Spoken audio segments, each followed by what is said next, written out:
Olá, nono ano, tudo bem com vocês?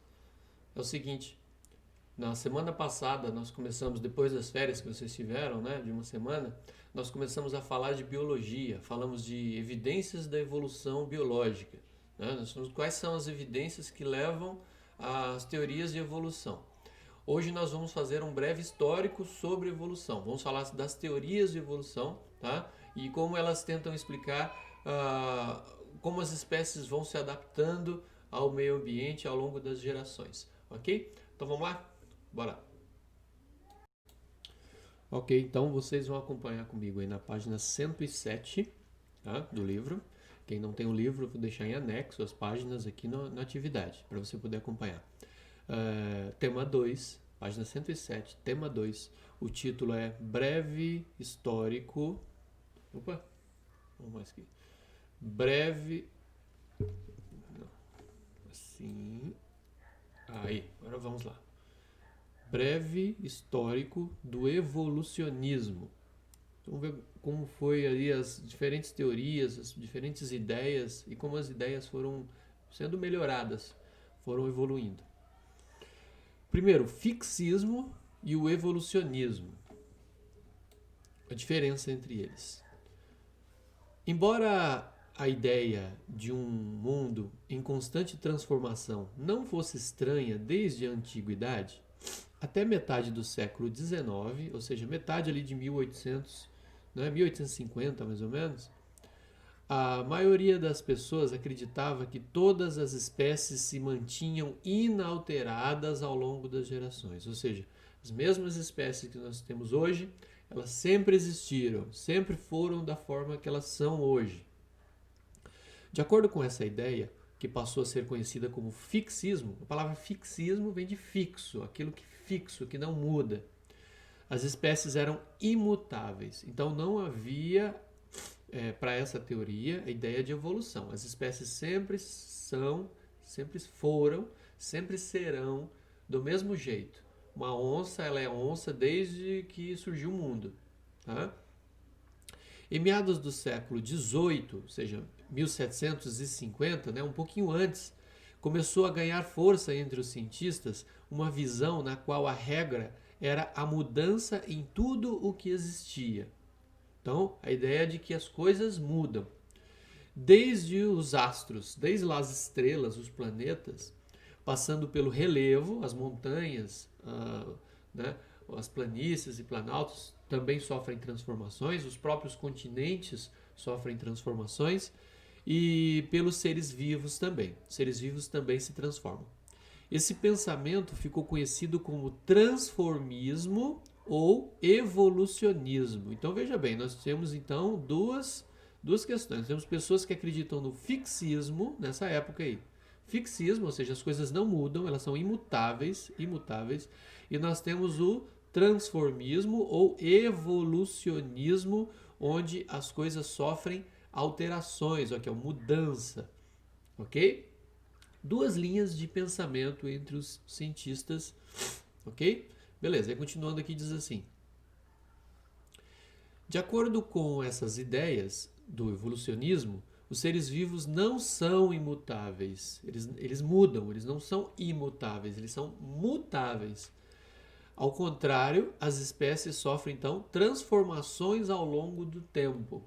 Elas vão se transformando, inclusive dando origem a novas espécies.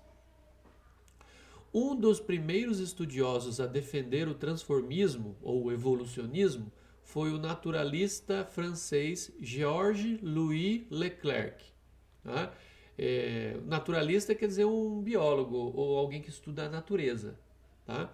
Antigamente juntava tudo numa ciência só. O geólogo, o paleontólogo, o biólogo, né? O biólogo botânico, o biólogo zoólogo, eram tudo na mesma ciência. Tudo mesmo um ramo só. Depois foi dividindo, né, as especialidades. Então esse cara aqui, ó, foi um dos primeiros a defender o evolucionismo, Georges-Louis Leclerc. Olha aí quando ele viveu, 1707 a 1788. Conhecido como Conde de Buffon. Ele acreditava que as espécies se modificavam, mas de maneira restrita, obedecendo ao que ele chamava de molde interno. Ou seja, então não era uma evolução bem descrita.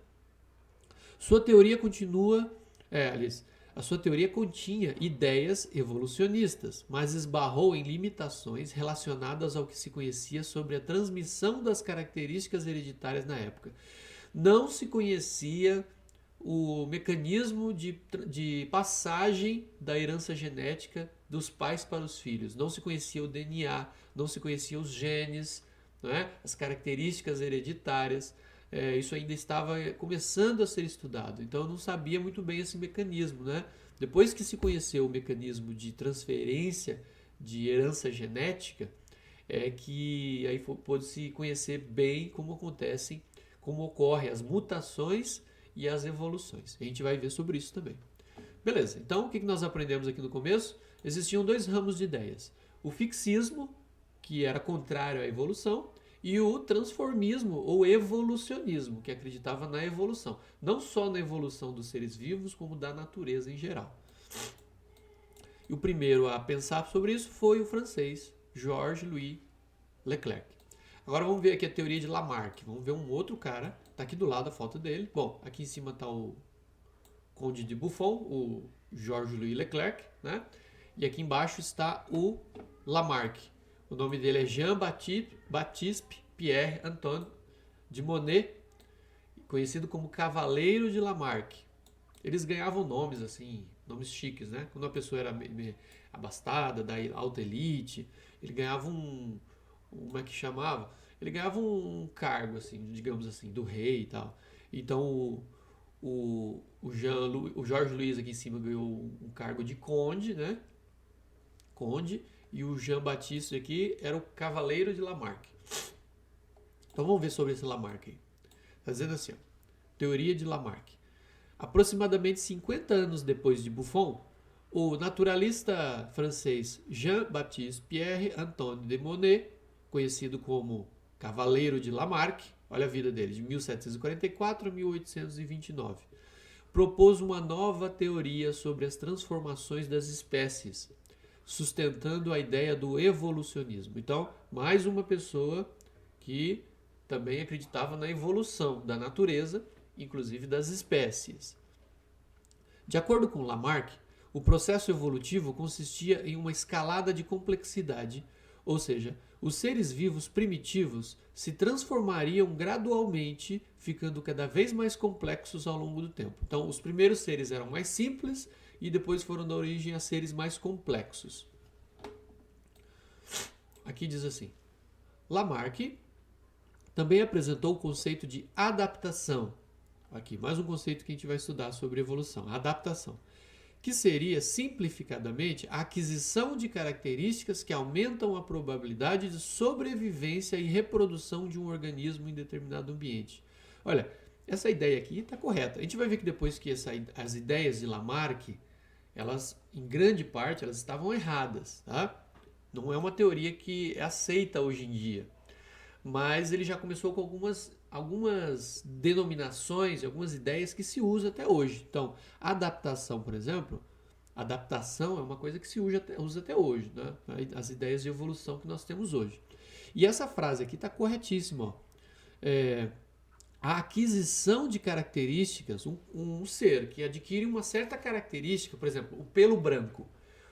O animal vive na neve e aí ao longo das gerações eles adquiriram pelo branco. Isso é uma característica adquirida e ela aumenta a probabilidade de sobrevivência do animal na neve.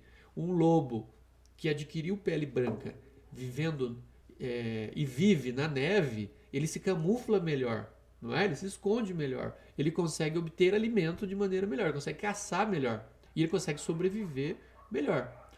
E aí, sobrevivendo mais, vivendo mais, ele consegue se reproduzir mais. E os seus filhotes vão adquirir as características dele, o pelo branco, certo? Então, ou seja, certas características aumentam a probabilidade de sobrevivência, de reprodução de um organismo em determinado ambiente. Beleza? Então, eu dei um exemplo do lobo. Existem exemplos em qualquer ambiente. Ele acreditava que alterações no ambiente levariam a modificações nas espécies, de acordo com suas necessidades para sobreviver. De novo, ó, ele acreditava que alterações no ambiente levariam a modificações nas espécies. Isso aqui não tá correto, tá? Não é a alteração no ambiente que altera a espécie. Na verdade, o que altera a espécie são mutações que a gente vai estudar depois. O livro vai dar um exemplo agora sobre essa teoria de Lamarck, tá? Mas só lendo aqui, ó, o que é um naturalista aqui, ó? Naturalista, estudioso do campo da história natural, que englobava as ciências dedicadas ao estudo da natureza, os fenômenos naturais. Então, várias ciências eram agrupadas todas no naturalismo. Atualmente, essa área do conhecimento encontra-se dividida em várias disciplinas: biologia, química, física, aí tem a geologia, que não está aqui, tem a paleontologia, tem vários ramos de ciências que antes eram todos agrupados no naturalismo, ok? Vamos para a próxima página. Continuando aqui sobre Lamarck, diz assim: os organismos passariam, por exemplo, a usar mais certas partes do corpo em detrimento de outras. Então, você está num certo ambiente, você tem que usar uma parte do corpo. Por exemplo, aqui do lado tem um macaco. Ó. O macaco vive nas árvores, então ele tinha que usar muito a cauda dele.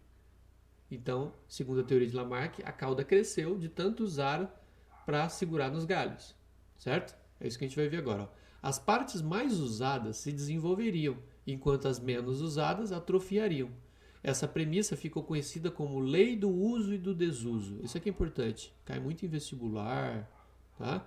Lei do uso e do desuso é a lei de Lamarck, ok? Lei de Lamarck é conhecida como lei do uso e desuso. Então, de tanto usar, uma parte do corpo desenvolve. De uma parte que você não usa, ela atrofia. Então, por exemplo, os macacos usavam muito o rabo para se segurar nos galhos das árvores. Então, segundo Lamarck, eles têm um rabo comprido porque eles usavam muito. Aí o ser humano não tem cauda, né? O ser humano não tem cauda. Por quê? Porque o ser humano não subia em árvores, segundo ele, né? E não usava, então desapareceu. A cauda desapareceu. Ok? Essa teoria está errada, tá bom? Hoje a gente sabe que está errado, mas era a ideia que se tinha na época. Tem um exemplo quase todo livro mostra esse exemplo sobre Lamarck, que é o pescoço das girafas.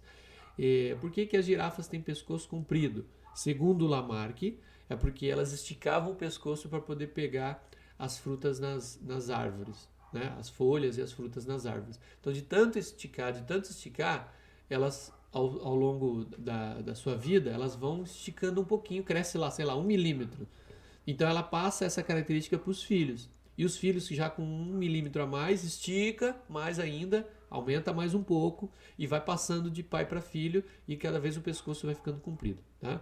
Isso é errado. Não é de tanto esticar o pescoço que você vai passar essa característica para os filhos. Tá?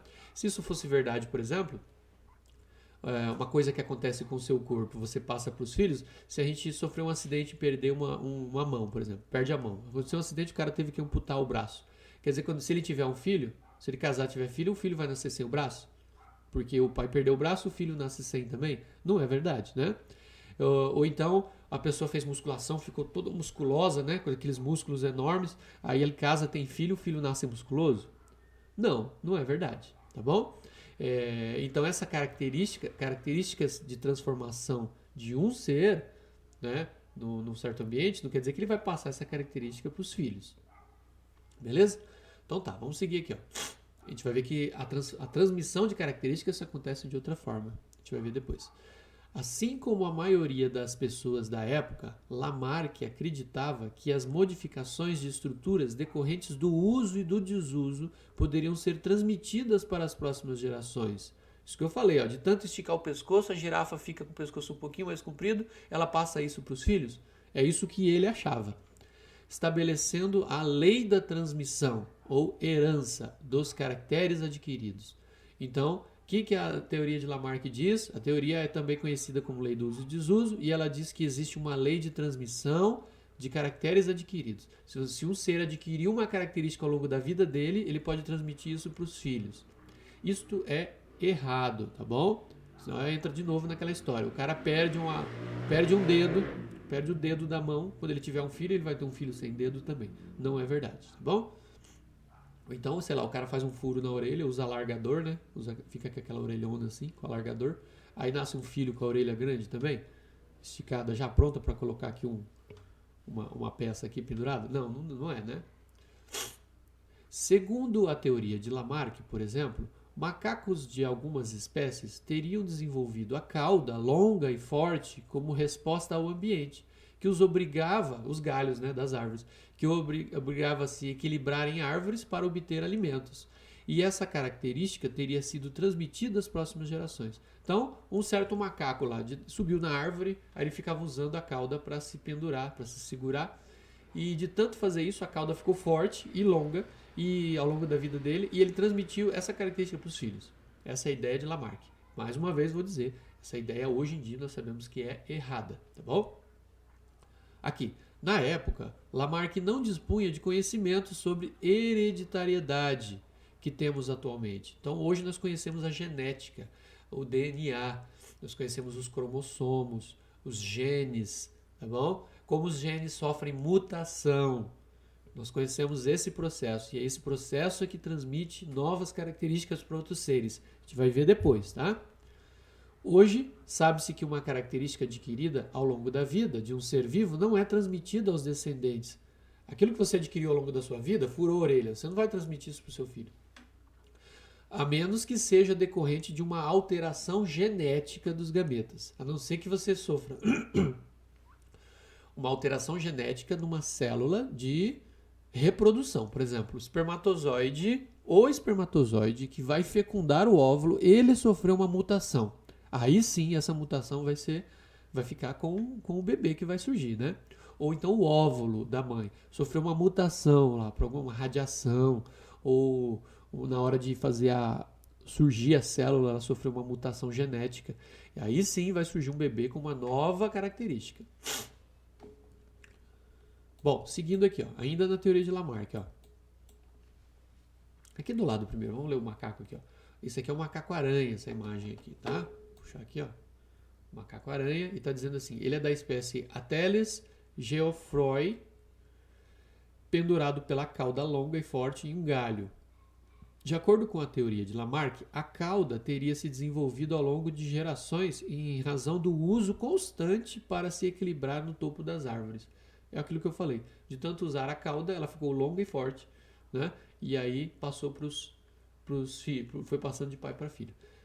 Mais uma vez, essa teoria está errada, tá? Mas era o que se acreditava na época. A teoria de Lamarck contribuiu muito para a compreensão dos mecanismos evolutivos, ao chamar a atenção para o fato de os organismos estarem adaptados ao ambiente em que vivem e por ter proposto uma explicação de como essa adaptação ocorreu ao longo das sucessivas gerações. Bom, o que é o correto? O correto da teoria de Lamarck é dizer que os seres se adaptam.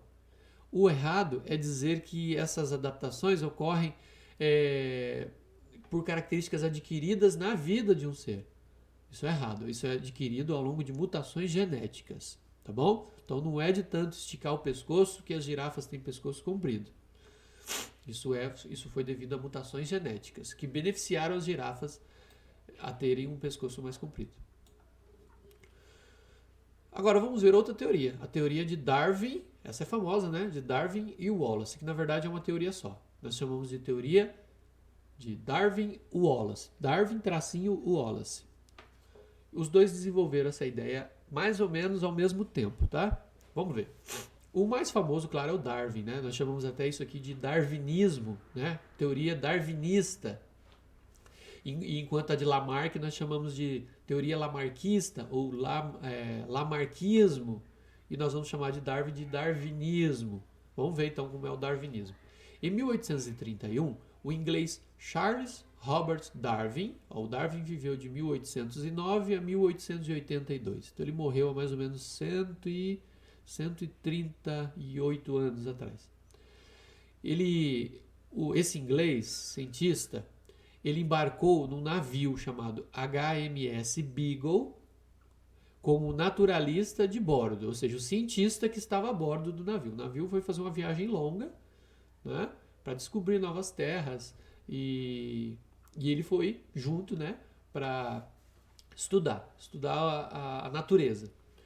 Uma das missões da viagem era percorrer diversos locais do mundo e mapear áreas pouco exploradas. Então, conhecer novos mundos. Darwin aproveitou a viagem para coletar dados sobre as rochas e os seres vivos dessas regiões. Falou: esse navio vai viajar o mundo mesmo, então eu vou também e vou estudar os seres, né, os animais, a natureza, as montanhas, as rochas, as plantas e tal. Então tá aqui, ó. Esse aqui é o mapa da viagem do Beagle, do navio Beagle. Vamos lá. Vamos ver aqui como é que foi, ó. Saiu aqui da Inglaterra. Vou fazer as flechinhas aqui pra gente ver, ó. Saiu aqui da Grã-Bretanha. Em 1831 foi a saída de Plymouth. Saiu. Foi. Aí ele foi direto para onde? Foi pro hemisfério sul. Foi parar aqui, ó, em Fernando de Noronha. Depois ele foi para Salvador, na Bahia. Depois ele foi pro Rio de Janeiro. Depois ele desceu aqui para Montevidéu no Uruguai, né? Depois ele foi aqui, ó, Bahia Blanca, mais um lugar aqui que não sei onde é. Foi para as Ilhas Falkland, que são conhecidas como Ilhas Malvinas, né? Teve até uma guerra aqui entre Argentina e Inglaterra por causa dessa ilha aqui. Aí ele veio aqui, passou pelo sul da América do Sul, veio para esse lado aqui, Valparaíso, subiu aqui, Calau, depois Ilhas de Galápagos, é que ele fez estudos importantes, teve até uma tartaruga aí que ele estudou. Depois ele foi para o Tahiti, lá no meio do Oceano Pacífico, olha só. Aí ele continuou a viagem, aí pro outro lado aqui do mundo, ele chegou na Nova Zelândia, encontrou animais estranhos aqui, né? Sydney, na Austrália. Depois passou aqui, Hobart, King George Sound, Ilhas Cocos Keeling, aqui já na Indonésia, né? Depois seguiu para Ilhas Maurício, aqui já na África, perto de Madagascar aqui. Chegou aqui na Cidade do Cabo, no sul da África. Ilha de Santa Helena, no meio do Oceano Atlântico. Ilha de Ascensão. E voltou para o Brasil aqui, ó, de novo em Salvador. Depois aqui mais um local. E daí subiu. Voltou. Ilhas de Cabo Verde, já na África. Ilhas de Açores, já na região aqui de Portugal. E voltou para a Inglaterra. Ok? Bom, olha só, ele chegou em 1836. Ou seja, essa viagem durou 5 anos. 5 anos de viagem. Eles deram a volta ao mundo, né? Deram a volta ao mundo no navio chamado Beagle. Ele parou em muitos lugares, ele estudou esses seres, os seres vivos dessas localizações. Ok? Vamos para a próxima página para a gente continuar o estudo de Darwin. Ok, continuando aqui, diz assim, ó, fica um negócio aqui na frente, mas deixa assim mesmo, não tem como tirar. A seguir são destacados alguns fatos relevantes dessa expedição.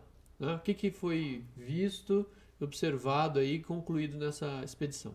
Na região da Patagônia, que é o sul da América do Sul, Darwin encontrou fósseis de animais gigantes, como a preguiça gigante, também conhecida como megatério, extinta há cerca de 11 mil anos atrás. Ela foi extinta mais ou menos na mesma época que os mamutes. Comparando-os com os animais atuais, Darwin notou muitas semelhanças, embora as preguiças viventes, as de hoje, né, sejam bem menores. Então está aqui uma imagem do lado de como era uma preguiça gigante. Olha só, ela era quase o tamanho de um urso, né? Acho que maior que um urso, 4 metros de altura, né? Maior que um urso. Era a preguiça gigante. O que mais que ele observou? Isso foi na Patagônia, aqui, ó, nessa região aqui, ó. Essa região aqui, ó, no sul da América do Sul, tá? Voltando ali. Segunda observação. Na Cordilheira dos Andes, no Chile, Darwin encontrou diversos fósseis de animais marinhos nas montanhas. Olha só, ele encontrou animais marinhos nas montanhas. Ele imaginou que a única explicação possível para aquele fato era que, num passado, lá muito tempo atrás, aquelas montanhas estiveram no fundo de um oceano. E isso é verdade, tá? Aqui, ó, os Andes ficam aqui, ó. Vou marcar de vermelho aqui. Os Andes ficam aqui, ó. São as montanhas que ficam nessa região aqui, tá? Essa região era oceano no passado, tá? Lembrando que nós temos duas placas tectônicas aqui. Nós temos uma placa tectônica aqui da América e temos uma outra placa tectônica aqui, ó, que se não me engano é a placa de Nazca que chama. Essa placa ela está empurrando, está entrando embaixo da América do Sul aqui. Tá? E formou essas montanhas aqui. No passado, essa região das montanhas eram mais baixas e tinha um mar. E aí tinha os seres marinhos que morreram, viraram fósseis. Depois isso levantou, formou a cordilheira e os fósseis ficam ali, né, na região de montanhas. Beleza. Então ele também acabou descobrindo uma evolução do planeta também, não só dos seres vivos. Aí diz assim: no arquipélago de Galápagos, no Oceano Pacífico, Darwin observou que várias daquelas ilhas eram colonizadas por espécies distintas de pássaros tentilhões. Então ele encontrou uma espécie de pássaro chamado tentilhão e ele observou que cada ilha tinha um tipo de tentilhão diferente. É como se fosse tipo assim, comparando com cachorro, né? Uma ilha só tem pincher, a outra só tem doberman, a outra só tem pastor alemão. Tudo é cachorro, mas cada um era de uma raça, vamos dizer assim, uma variação diferente. Eles exibiam bicos adaptados a diferentes hábitos alimentares. O bico é tudo tentilhão, mas cada um tinha um bico diferente. Como essas aves se assemelhavam muito a exemplares vistos na América do Sul, Darwin supôs que elas seriam descendentes de ancestrais sul-americanos que migraram e se diversificaram lá na ilha de Galápagos. Primeiro vamos ver onde é a ilha de Galápagos aqui no mapa. Ilha de Galápagos é aqui, ó. Bem aqui, ó. Certo? Na parte mais na linha do Equador, assim, né? Uma região quente ali. Então ele observou, ele chegou à seguinte conclusão: os tentilhões eram aves da América do Sul que foram para essas ilhas, e ali elas se adaptaram. O corpo delas foi se adaptando e foi ao longo do tempo, lógico. Não foi assim, chegou e sofreu uma mutação, tá? Foi ao longo de muitas gerações. Olha só, aqui estão os tentilhões de Galápagos. Olha quantos. São vários, né? Aí que ele supôs? Existia um ancestral comum que migrou para essas ilhas e foi formando várias. Olha só. Formou aqui, ó, comedores de insetos. Olha o bico. Fininho, né? Comprido. Depois formou aqui comedores de sementes. O bico é um pouquinho diferente. Comedores de botões de flores. Olha só, o bico já é diferente também. Deixa eu apagar isso aqui para não ficar muito... Comedores de botões de flores, está aqui. Depois, comedores de insetos. Olha, o bico já é diferente. Comedores de insetos. Todos esses aqui, comedores de insetos. Olha o outro aqui. E agora aqui, comedores de flores de cacto. O bico também já é um pouquinho diferente. E aqui os comedores de sementes também, ó. Também comedores de sementes. Ok? Então, dependendo do tipo de alimento que o pássaro se adaptou a comer, ao longo das gerações, o bico foi sendo alterado. Mas isso não foi alterado da maneira que o Lamarck dizia, de tanto comer uma certa coisa, o bico foi mudando. Isso foi por mutações genéticas que aumentaram as chances de sobrevivência dessas espécies. A gente vai ver isso daqui a pouco. Olha só, representação esquemática das relações de parentesco evolutivo entre as diferentes espécies de tentilhões descritas por Darwin. Nota-se que a forma do bico está relacionada ao tipo de alimentação das aves. Tá? Então, dependendo do tipo de alimento, tem um bico diferente. Tá? Os que comem sementes, por exemplo, eles precisam ter um bico forte, olha só, um bico bem largo e forte para poder quebrar a semente. Né? Os que comem insetos já não precisam de um bico tão forte. E aqui, ó, os insetos. Tem um bico menor aqui. E esse aqui também são comedores de insetos. Bico um pouco menor. Ok? Ok, vamos seguir para a página 110. Mais uma observação da viagem de Darwin no navio Beagle. Olha só. As tartarugas de Galápagos podem atingir até 300 kg e 1,8 metros de comprimento. Tamanho de uma pessoa grande, né? Desde a chegada desses animais ao arquipélago, há milhões de anos atrás, eles se alimentam de plantas encontradas nessas ilhas vulcânicas. Claro, eles se adaptaram a comer o que tinha lá. Darwin constatou que as populações de tartarugas apresentavam diferenças relacionadas com as condições ambientais particulares de cada ilha. Então ele viu que as tartarugas, assim como os tentilhões têm mudanças no bico, as tartarugas tinham também variações conforme as ilhas que elas moravam. Lembra que aquilo ali é um arquipélago. O arquipélago ele é uma região cheia de ilhas, né? Um conjunto de ilhas. Então cada ilha tinha as tartarugas com uma característica diferente. As tartarugas que habitam as ilhas cuja vegetação é composta de plantas mais altas apresentam projeções na sua carapaça, logo acima do pescoço. Ou seja, aqui no pescoço da tartaruga, vamos tentar desenhar uma tartaruga aqui. Ó. A tartaruga ela assim, tem o casco, né? Tem a pata aqui e o pescoço, né? Certo? Pescoço aqui, ó. As tartarugas que viviam em locais onde as plantas são mais altas, esse casco aqui, ó, ele era mais levantado assim, ó. Para quê? Para a tartaruga poder levantar o pescoço aqui para cima. Certo? Para ele poder alcançar as plantas mais altas. Certo? Olha só. Então ele tinha essa parte do casco era mais aberto assim, ó. Certo? Para ela poder levantar mais o pescoço. Essa característica permite que o pescoço se mova para cima, ajudando-as a se alimentar das plantas mais altas. Nas ilhas mais áridas, onde o mato é mais baixinho, né, aquela planta mais baixa, as tartarugas não apresentam essas projeções. Então a tartaruga de onde o mato é mais baixo, o casco é assim, ó. É mais fechadinho assim, a perninha aqui e o pescoço aqui, ó.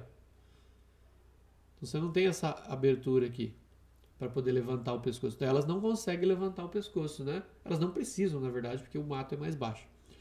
Se alimentam das plantas mais baixas típicas desses locais. Então, são adaptações também.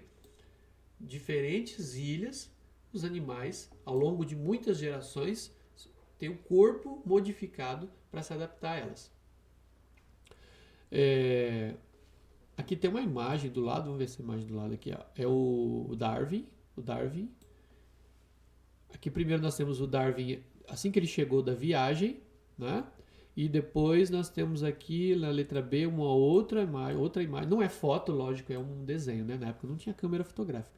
E aqui nós temos o Wallace, que é a outra pessoa que também ajudou o Darwin, né? Mas de maneira independente, eles acabaram estudando a evolução das espécies. Acabaram criando essa teoria Darwin-Wallace, também conhecida como darwinismo. Beleza. Aí continuando aqui diz assim, ó. Essas observações dos tentilhões, das tartarugas, né, aliadas a outras evidências constatadas por Darwin, contradiziam a teoria mais aceita na época, de que a Terra era imutável. Lembra do fixismo? A maioria das pessoas ainda acreditavam no fixismo, mas essa viagem do Darwin mostrou que o fixismo estava errado. Habitada por seres que nunca se modificam, ou seja, a Terra era habitada por seres que nunca se modificam. E o Darwin viu que não era assim. A leitura do livro Ensaio sobre o Princípio da População, do economista britânico Thomas Malthus, também contribuiu para a elaboração da teoria darwiniana, ou darwinismo. O livro tratava do grande crescimento da população humana em contraste com o lento crescimento da produção de alimento. Ou seja, o Thomas Malthus estava preocupado porque a população estava crescendo e a gente não estava produzindo alimentos na mesma proporção de crescimento, sugerindo que haveria competição por alimentos e apenas os que tivessem acesso a eles são os que sobreviveriam. Ou seja, isso aqui é uma ideia de seleção natural. Só os que estavam preparados ou os que tivessem acesso que continuariam, tá? Bom, claro, ele escreveu isso aqui sobre a população humana e sobre alimentos, mas isso deu uma ideia para o Darwin a respeito das espécies, como as espécies sobrevivem. Darwin inferiu que, ou seja, ele pensou o seguinte: se a espécie humana passa por uma seleção decorrente da escassez de alimento, as demais espécies de seres vivos também passariam. Surgia assim o conceito de seleção natural. Olha aí, mais um termo, né? Seleção natural. Nós vimos aí o termo chamado adaptação, que os seres se adaptam ao meio em que vivem, né? O caso do casco da tartaruga e do bico dos tentilhões. E agora nós vamos ver o conceito de seleção natural. E aqueles que conseguem adquirir os meios para viver conseguem seguir em frente e ter filhos e se reproduzir, né? Os que ficam pelo caminho, não conseguem o necessário para a vida e vão ficando pelo caminho. Então é uma seleção natural. A natureza seleciona os melhores, entre aspas, melhores, os mais adaptados a certo lugar. Aí está dizendo assim, ó, em 1856, o naturalista britânico Alfred Russel Wallace, que é o outro, né, também colaborador dessa teoria, enviou para o Darwin um manuscrito com a descrição do processo de seleção natural. O que ele achava sobre, né, tudo que ele tinha escrito sobre seleção natural, pedindo-lhe que avaliasse as suas ideias. Falou, eu escrevi umas coisas aqui sobre seleção, vou mandar para você, você dá uma lida aí, fala para mim o que você acha. Ao ler o manuscrito, Darwin concluiu que ele e Wallace haviam chegado de forma independente às mesmas conclusões.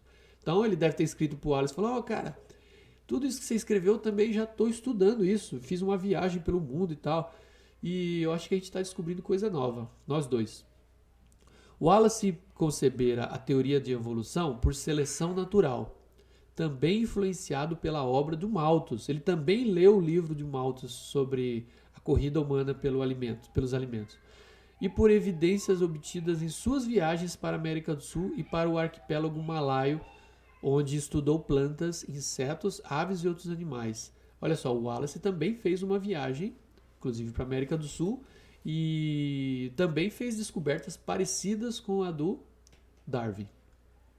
Wallace e Darwin apresentaram seus trabalhos sobre a teoria evolutiva com base na seleção natural e um encontro em um encontro da Sociedade Linneana em Londres, um encontro de cientistas, tá? Eles apresentaram essas descobertas deles. Em 1858, o trabalho de Darwin foi publicado em 1859 como um livro famoso chamado A Origem das Espécies. Então eles, imaginem, os dois juntos chegaram lá nesse encontro, nesse congresso de cientistas e apresentaram seus trabalhos sobre evolução das espécies, com mais ou menos as mesmas ideias, né? E os dois, claro, amigos, né? Que eles escreviam um para o outro. Aí o Darwin escreveu um livro chamado A Origem das Espécies, é um livro famoso. Todo biólogo já deu pelo menos uma olhadinha nesse livro aí.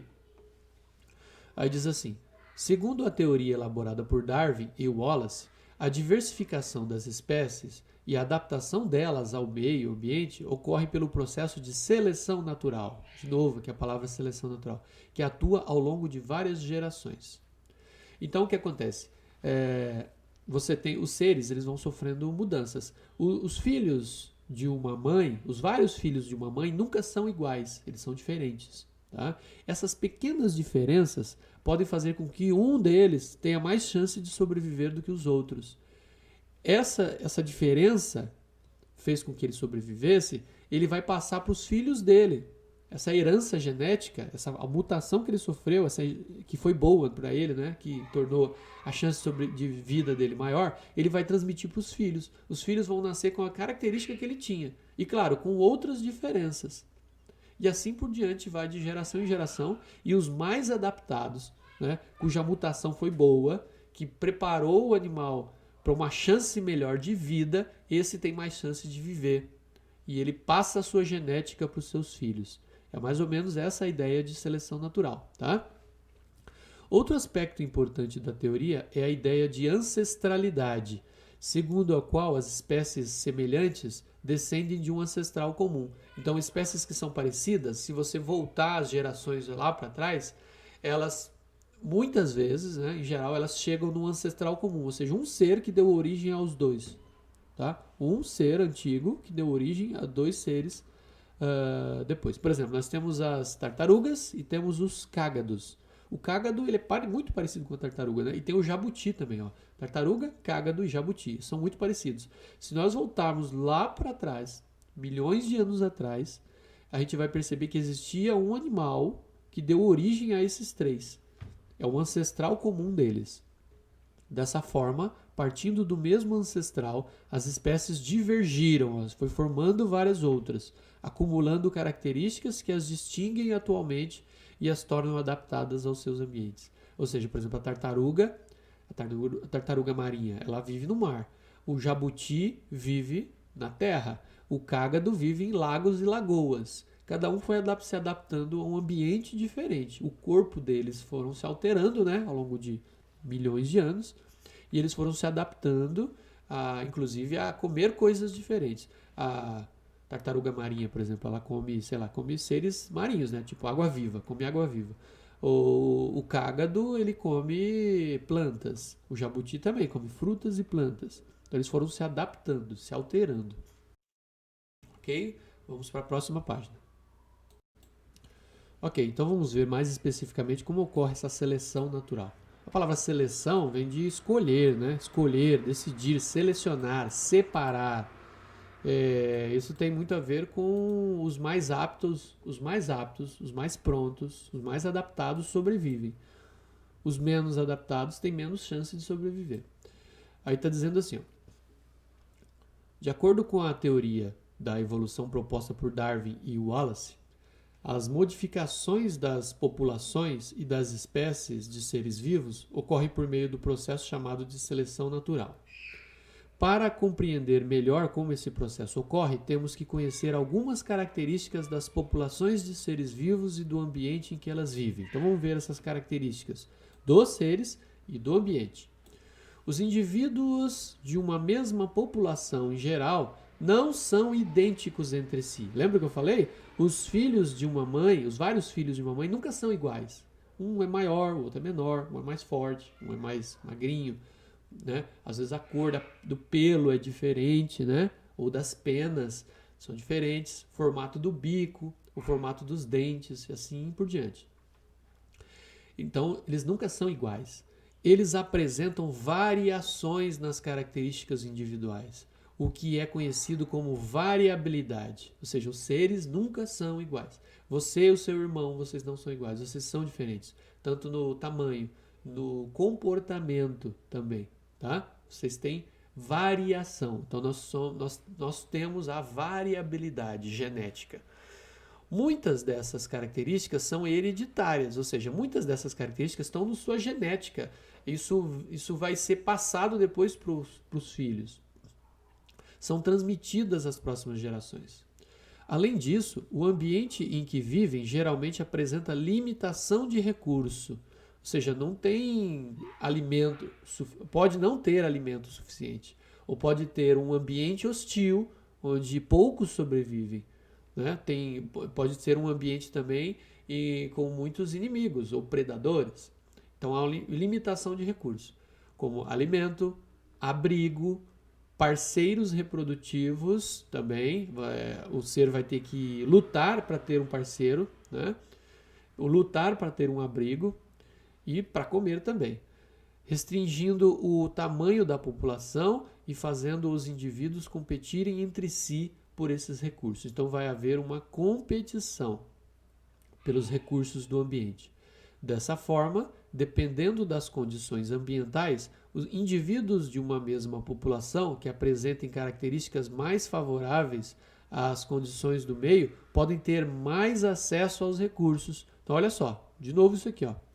Dependendo das condições do ambiente, os indivíduos, né, que vão competir, os indivíduos de uma mesma espécie, aqueles que apresentarem características mais favoráveis para as condições daquele ambiente têm mais acesso aos recursos, portanto, mais chances de sobreviver que os seus companheiros. Então, digamos que nasceu lá uns animaizinhos, né? E um deles é mais forte que os outros.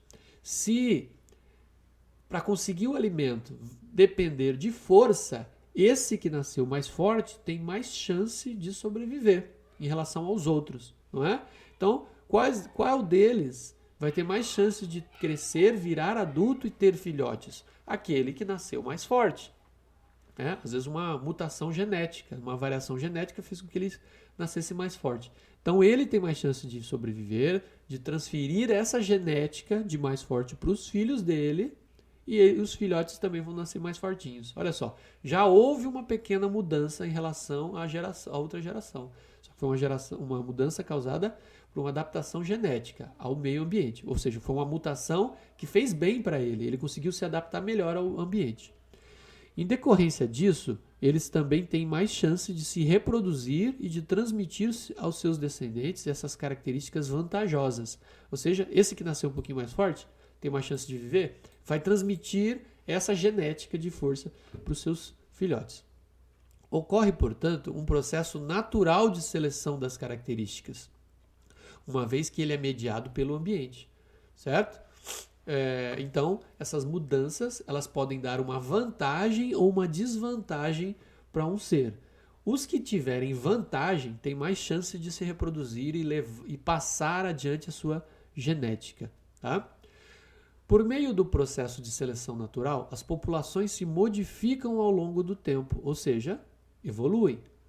O acúmulo de modificações ao longo das gerações pode dar origem a novas espécies, ou seja, ele vai alterando ao longo de, 1000 gerações. São tantas alterações que aquele ser lá na 1000ª geração já não tem mais nada a ver com o primeiro que tinha antes. Okay? Mudou totalmente o corpo, as características, a alimentação, tá? Mudou tudo. Então, como veremos a seguir ali. Aqui embaixo tem um quadro sobre seleção natural e diz assim, ó, deixa eu diminuir um pouco aqui. Não sei se dá pra ver, aí tem umas coisinhas verdinhas e umas coisas vermelhinhas, são besouros, tá? São besouros, vamos ver aqui, ó. Um exemplo que está dando aqui, ó, de seleção. Besouros de uma mesma espécie vivem na folhagem caída sobre o solo de uma floresta. Okay? Nós temos besouros nas folhas de uma floresta. Alguns indivíduos dessa população são vermelho, alaranjados. Outros são verdes. Então, existe uma genética ali. Ele pode nascer verde ou marrom. Um dos dois. Tá? Agora, olha só.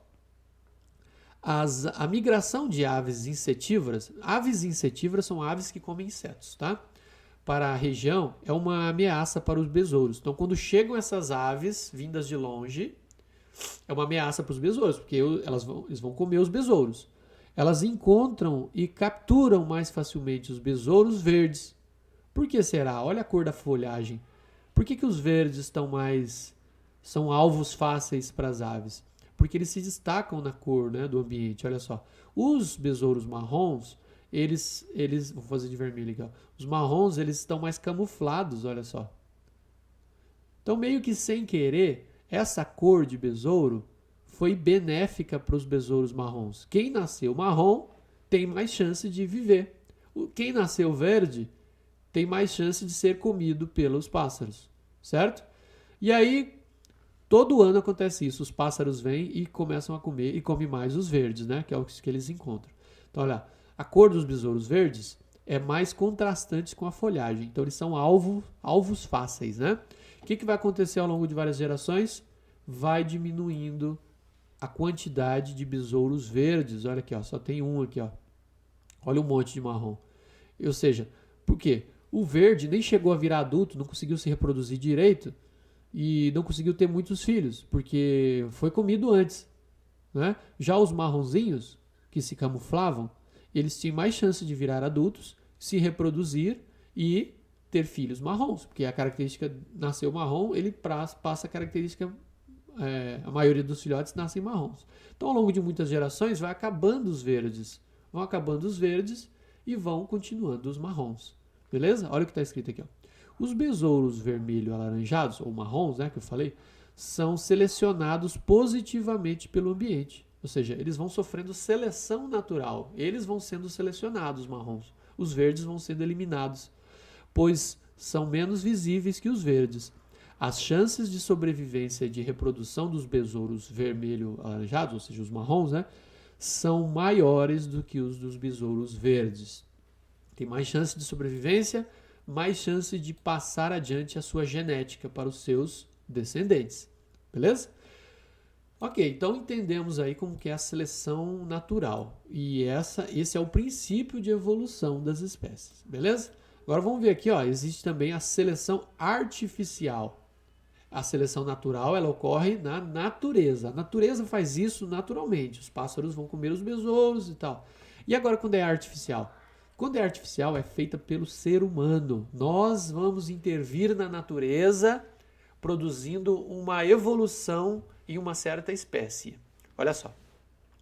Enquanto a seleção natural é determinada pelo meio ambiente, né, pelo ambiente, chamada seleção artificial, é exercida pelo ser humano.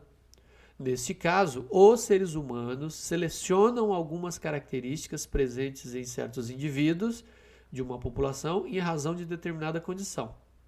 Veja o exemplo a seguir para compreender esse fenômeno. Ou seja, o ser humano escolhe o que ele quer que um animal ou uma planta tenha, seleciona aqueles que tem e colocam eles para cruzar, para ter descendentes, tá? Vamos ver isso na próxima página, um exemplo. Continuando aqui, ó, diz assim, ó, então um exemplo com baratas. Deixa eu aumentar um pouquinho mais aqui. O exemplo é assim, ó. Baratas são um problema cotidiano em diversos locais. Para eliminá-las, muitas pessoas usam inseticida em spray ou pastilhas. Usa aquele spray, né? Baygon, lá, SBP, aquelas coisas assim. Ou aquelas pastilhas que você coloca na tomada à noite, que espanta os bichos, né? Aí tem vários, tem de pernilongo, tem de barata, tem até de rato, que não é inseto, né? Mas tem também.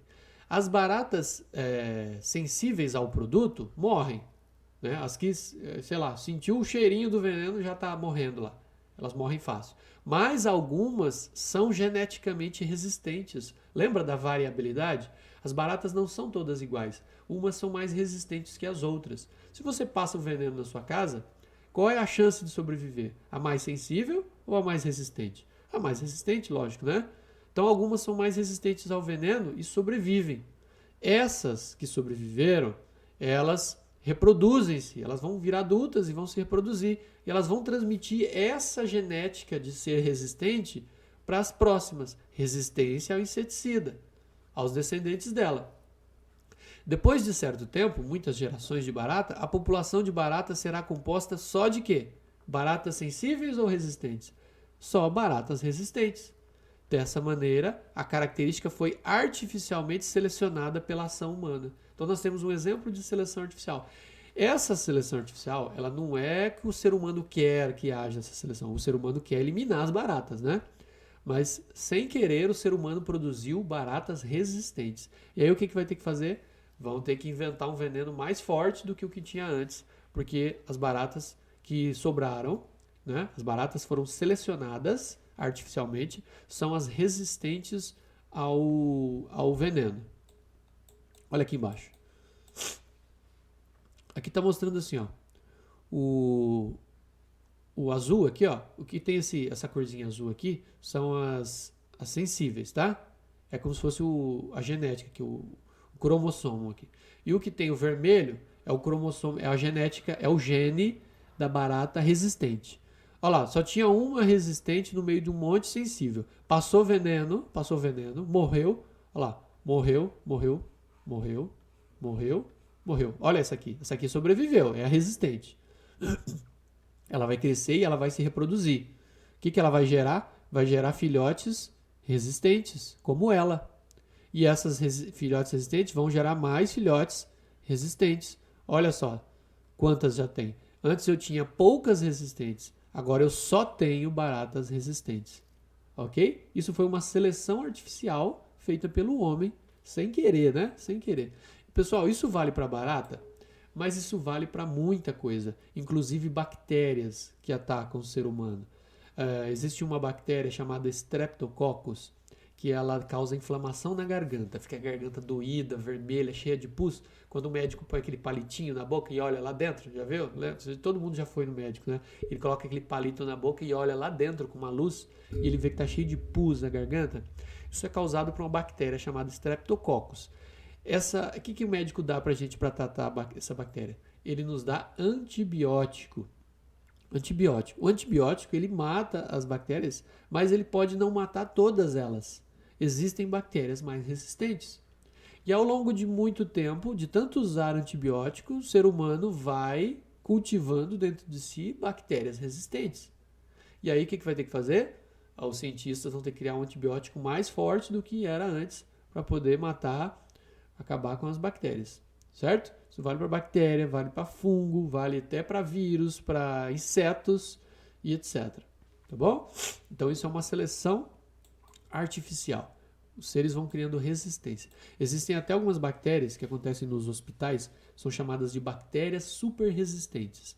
Elas causam infecção nas pessoas, as pessoas pegam uma infecção chamada infecção hospitalar, e ela é uma infecção muito complicada, porque já são bactérias selecionadas, elas são super resistentes. Se você dá esses antibióticos comuns para a pessoa, não vai adiantar nada, as bactérias continuam se desenvolvendo no corpo da pessoa, tá?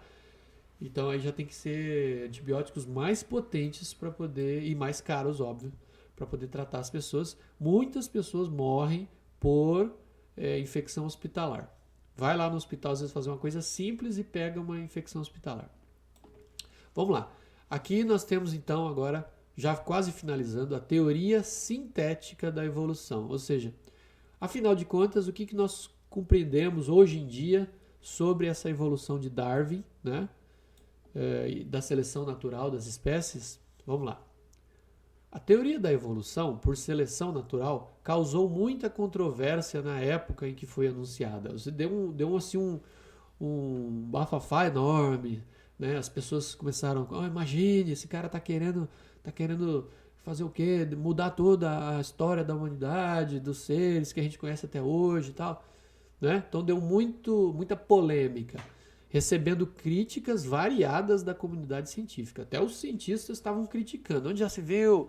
A gente sabe da vida inteira de uma forma, o cara chega aqui mudando toda a ideia e tal. Bom, as principais controvérsias foram geradas pelo processo de seleção natural, pois não havia, na época, explicação científica para a diversidade de características existente entre os seres vivos de uma mesma espécie. Ou seja, não sabia por que os filhotes nascem diferentes de uma mesma mãe, né? A variabilidade. Eles não sabiam explicar a variabilidade. A variabilidade vem da genética, dos cromossomos, do DNA. Ninguém conhecia na época ainda essas estruturas. Olha lá. E nem a transmissão dessas características de geração em geração. Não sabia como que isso era transmitido. Hoje a gente sabe muito bem como é transmitido, né? Parte da genética do pai, parte da genética da mãe se juntam e características dos dois se juntam para formar o descendente. Foi apenas por volta de 1920, com o desenvolvimento da genética, que os mecanismos que estavam por trás da seleção naturais puderam ser compreendidos e explicados de forma satisfatória. Então foi depois de descobrir a genética, os mecanismos da genética, que a gente conseguiu descobrir então os mecanismos de variabilidade. Por que os seres são um pouquinho diferentes, um irmão é diferente do outro, né? Mesmo quando são gêmeos, às vezes os gêmeos também têm pequenas diferenças, podem ter, né, pequenas diferenças. Surgia assim a teoria moderna da evolução, ou neodarwinismo, ou então teoria sintética da evolução. Esse aqui é o mais usado. Teoria sintética da evolução. Ou seja, seria o darwinismo mais moderno, depois da genética. Essa teoria aponta as mutações, olha só a palavra aqui, mutações, nova palavra, né? Alterações no material genético e a recombinação gênica, a combinação genética entre dois seres, entre o espermatozoide e o óvulo se juntam, você tem uma combinação genética. Ou quando você tem uma mutação, o DNA sofre uma alteração, ele vai se cicatrizar, vamos dizer assim, uma palavra mais ou menos assim, vai cicatrizar e pode ter uma alteração ali. Ou seja, novas combinações na prole do material genético dos pais. Alteração na genética dos pais.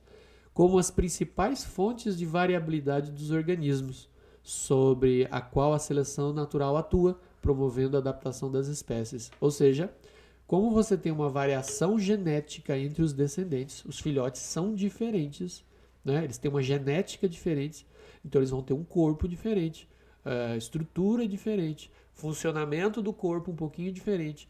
E isso pode ser a diferença entre viver e morrer no ambiente, tá bom?